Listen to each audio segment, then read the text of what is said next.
Welcome back to the Eight Man Breakdowns podcast. This is where we discuss all phases of the game of football, including philosophy, play concepts, questions, and more. Today's guest is Coach Ted Long. Coach Long is the assistant high school and head junior high football coach at Wilson High School. He's also the head high school baseball and head high school girls basketball coach for the Dragons of Wilson, Kansas. He's heading into his 15th season overall as a coach and fourth year now at Wilson. I was actually lucky enough to have had Coach Long as a coaching colleague for my first 3 years as a high school coach. Probably the nicest human being I've ever met. Someone who would let a broke college student crash on his couch rent-free for a year, and definitely somebody who's helped me learn and grow in my path towards teaching and coaching as a career. So, Coach, thanks a lot for being on the podcast today. Yeah, thanks for having me. Coach, start by telling us about yourself, your football background, how you got started coaching football. I went to high school in Clay Center. I was a Tiger. We were more successful, in my early years than later on. Freshman year made it to the playoffs. Senior year we went 2-7. After high school, I went and played football at Highland Community College. That's something that we have in common. We're both Scotty Dogs, and played there for 2 years. Played offensive line for Coach Marty Allen. Got recruited by Greg Delzite, great guy.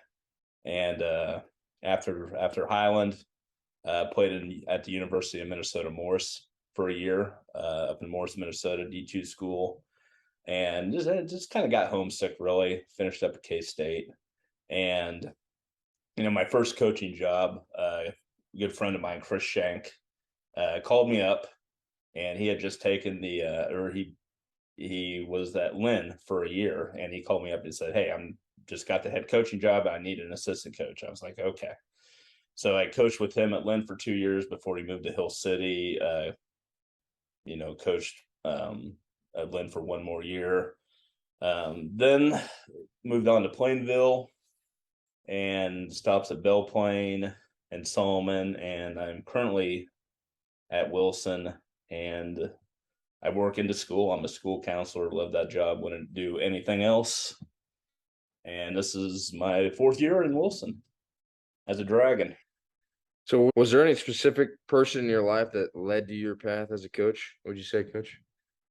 Yeah, I liked my high school coaches. The first couple of years I played under Larry Weimers, a great Kansas high school coach, coached college at Saginaw Valley State, and my freshman year, I was actually coached by, Tracy Clays, who, is a head coach in Minnesota and very successful defensive coach. And that was a great experience. Marty Allen, a Highland, great coach, very animatic individual. And, kind of after I got into coaching a little bit, Steve Tiernan, the guy is a great 8-man coach. Learned a lot about 8-man football from him, as I'm sure you did, playing under him and coaching under him. And, all of those guys, influences in my life, coaching life. I actually had Coach Tiernan on the podcast and interview not long ago, and I said that at the beginning of the podcast. He was the one that definitely got me interested in coaching football, and I knew as a sophomore in high school, I remember sitting in the gym doing after a speed day. One of his questions we had in a little discussion was where you want to see yourself at in 10 years, and I said right where you are. I literally said that to him, and he probably thought I was joking, but yeah, so definitely. So he's definitely one for me as well. So, Coach, what would you say, if anything, really separates your program from others, or what's something your program does differently than other schools? Well, our setup right now is I'm the assistant high school coach, and I coach the defense, but I'm also the head junior high coach, and I do the offense for junior high. And we practice at the same time. We stay separated, of course, but we practice at the same time. So kind of like a normal practice day, I'll go over and we might do team defense, for the high school, and my assistant junior high coach will do something at the junior high, and then we'll kind of, then I'll go over and coach the junior high kids. So I kind of go back and forth between junior high and high school all in the same practice. I would say that probably doesn't happen too many places, but hey, I may be wrong. It may happen everywhere. So No, I agree. I don't think that happens many places, and that's cool to have. I mean, to have the chance to coach the young kids and have them look up to the older kids. I mean, at the same time every day in practice, and as well as having that connection of, okay, well, we're running this system and we're learning it at junior high, and we're going to take that into high school and be that much more prepared when we get there. So I agree. So here, coach, tell us a little bit about last year then. So what would you say if you could do anything over again? What might you change if you could do it over again last year? well, our team last year, we had a bunch of young kids. We had, 16 out and half of them were freshmen, so it was a learning experience for them. And I think, as I said earlier, I run the defense, and we weren't very good. We won one game. Our kids played hard, but, a lot of times we started, six freshmen.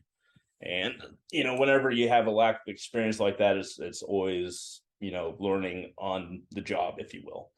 So something I would change is just being more consistent with the defense. We tried many, many different defenses. I think, kind of in the end, it confused the kids a little bit. And I've kind of learned from that this year, keep it a little bit more simple, don't confuse them, which that was hard, but, a learning experience. So what was the high point then, or turning point of last season? Now you only said you won one game, but what would you say you learned most about your team, or what was the high point of last year? Yeah, it was that one win. The kids kind of knew going into that week, that we had a decent chance to win the game. It'd be a competitive game, and we didn't have too many of those, so they were excited all week. And we came out and we played, really well. And the coolest thing about it is, when you go through a season like we did last year, just to see those kids like super excited, after a win like that. And I mean, that was definitely the coolest thing. And our kids didn't get excited like that last year.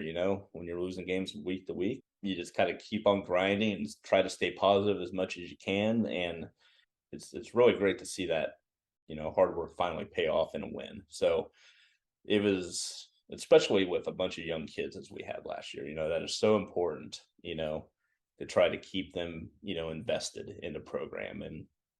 And that one win definitely helped a little bit. And it's kind of showing up this year too. It's, how invested we are and how much we've improved, so far after the first couple weeks of practice and the jamboree last night. So, coach, you said you guys struggled last year, only winning one game. How would you say you kind of keep them kids positive going into the next season, or keep them involved and wanting to continue to play football? What would you say? Well, I think most of all, our kids like football a lot. We got that younger group, and they like football. They want to play. They want to play for each other. And as some of you may not know, is as of now, this is like our last year for our high school. And this year we're kind of seeing that, they realize it could be our last year, and they want to play for Wilson. They have some pride, and that showed at our jamboree on Friday. We came out, we played well, and yeah, it was great. And I mean, so far we've seen a great improvement from last year. So, coach, what would you say, speaking off of that, you specifically, what do you look forward to the most this upcoming season then? Is it just building off of that into potentially your last season as a school, or what would you say you look forward to the most this year? Well, a few things. I look forward to seeing how much we can improve. We've got some kids that are pretty skilled, and I think we can improve, quite a bit. And how much we can improve is up to them. But I'm really excited, to see that. And this is my fourth year there, and in Wilson. And the kids kind of know what's going on. The group, the two seniors that we have this year, they've had me since their freshman year, so they kind of know how I think and how I coach. And it's a very, very cool thing that I don't have to explain the same thing like every year. They just know. And the other thing is, going back to that, is I'm excited to see how well they can do, being potentially our last year, and their motivation. So, coach, what are your numbers looking like roster wise going into what could potentially be your last season? How many kids do you have out now this year?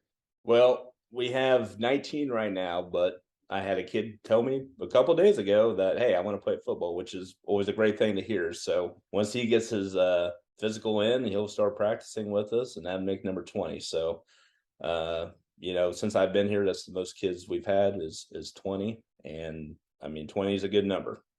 It is. That's a great number. I know you got to recruit the hallways sometimes, and sometimes it's fun though. You can get some of them athletic kids, the track or basketball kids that may not have played football recently, but that's where you got to kind of make it fun for them. So you mentioned you'll get 20 guys out on your football team now, and the school being in its last year. So what are the numbers kind of like for the boys in your entire high school then? So we actually have only 4 boys in our whole high school that don't play football, which is a very cool thing, I think, and that's a credit to head coach Tony Brokish, and what a great guy he is, a personable guy, and it's good when you have a full team, as much as you possibly can, and definitely makes practice a lot easier when you have numbers like that. Coach, I agree. I would say I learned a long time ago teaching history, studying about Teddy Roosevelt, and that one of the famous quotes he said was, "They don't care about how much you know till they know how much you care." And I think that's one of the most appropriate quotes that fits with high school football or high school sports in general, where the kids truly don't care how many games you've won as a coach or what you actually know as a coach until they know that you actually care about them and want them to do well. And I think that's speaks volumes to you guys having 20 kids out after having a 1-8 season. I mean, that's huge. Yeah, and like I said earlier, Tony, everybody in Wilson loves Tony, and the kids all like him. And as I mentioned earlier, I'm a school counselor, so like my one of my biggest parts of my job is to get to know the kids and build their trust, and just help them out any way possible. And that's a great thing, to transfer over to the football field because they know. Coach, changing gears a little bit here, but what is your opinion on athletes playing multiple sports? Well, we have 24 boys in the high school, so we need our boys playing multiple sports. It's kind of hard to specialize at a small school when you don't have, the athletes. So it's very important to play multiple sports. Also, it builds a camaraderie and with your teammates, because you got the same kids playing football and basketball or baseball or track, and that just builds the team unity, from one sport, one season to the next. And there's other skills in other sports, whether it be baseball or wrestling, that, as that definitely apply to football, and can improve a player's performance there. I agree, coach. And I know having different coaches in different sports is another big thing where you learn lots of different things from having different coaches teaching you different things throughout the season. And as well as like you said, a lot of these small schools you need everyone out. Otherwise you might not actually have that sport at your school. And then relating it into football, it is definitely a huge team aspect where if my teammate is going to commit to me going out for football, then I'm going to commit to him and help him on the baseball team or whatever that might be. So I 100% agree, coach. Coach, what would you say are your biggest tips or advice to any aspiring football coaches?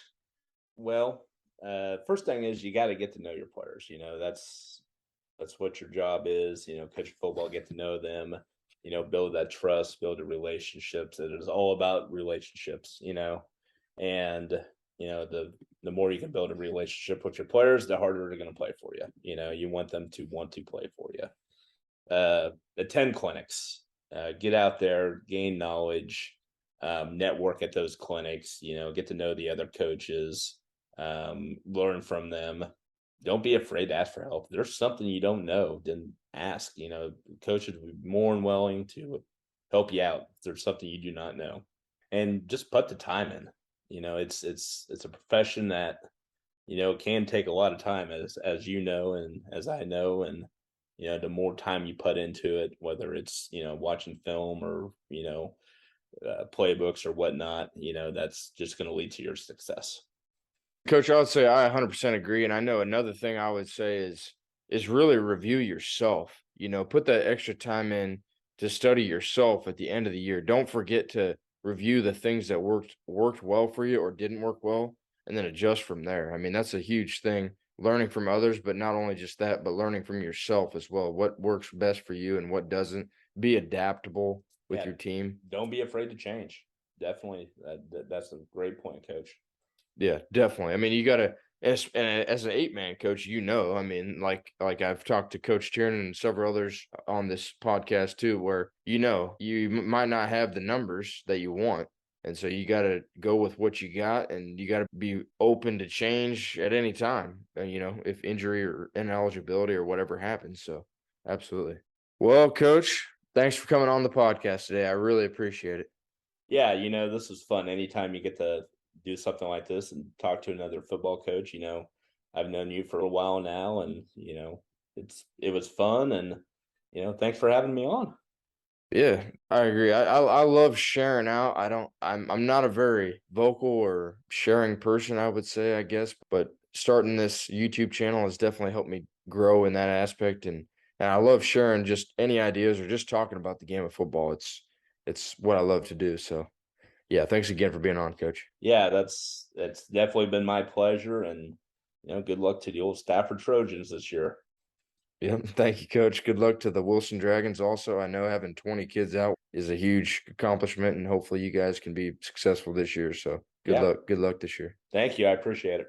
Again, that is Coach Ted Long, assistant high school football coach, and many other positions at Wilson High School, home of the Dragons in Wilson, Kansas, heading into his 4th year now at Wilson. And that's going to do it for this episode of the 8-Man Breakdowns podcast. Remember, videos come out every Tuesday night, so be sure to tune in. If you have a question for me, the best way to reach me is by commenting in the comment section below. If you've learned anything or enjoyed any of these videos, please click subscribe and check out some of my other videos right here on the screen. And like always, thanks for tuning in, guys.